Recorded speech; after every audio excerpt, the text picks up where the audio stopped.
I know it's tough, man, but you mentioned what happened with your mom.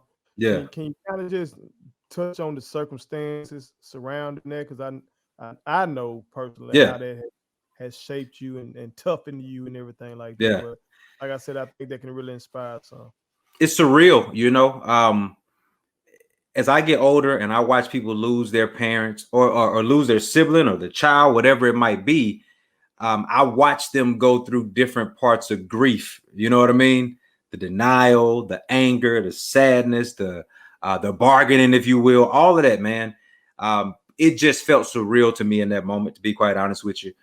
When my mother was in a car accident like a year or so prior to her passing, too. Very minor, very minor accident. So when they told me my mom was in a car accident, I kind of looked at it like I just told you. She's a superhero in my eyes, so she's gonna be fine. You know what I mean? Um, but it didn't turn out that way. She had complications, and she just couldn't battle back from it. So when they told me that my mom passed, I'll never forget the day. I woke up, and there was a bunch of people at the house, and they told me that my mom had passed away and had gone to be with the Lord. And even as a 9-year-old, you know what that means. And I was sad, but it just didn't feel real. You know what I mean? It just didn't feel real to me. Didn't feel real for a while, man. Even as I went to the funeral, right, and it was closed casket with just a picture of her on the front, didn't feel real, right? Even at the burial site, didn't feel real. I mean, for weeks after that, it didn't feel real.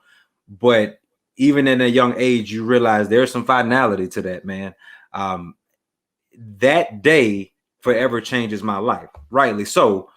But it changes my life in good and bad ways, ebbs and flows, peaks and valleys. Because of it, I have had to battle through things personally, mentally, right?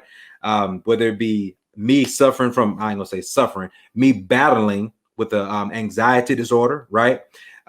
Me having to understand what it is that makes me tick about, trusting women, right? Things like that. Never really understood those things until I got older. Still learning. Every day is a journey in understanding how that changes me as a man and as a person. Um, Devastating as you would imagine. No day gets better, but you have a better way of handling it. I'll just put it to you like that.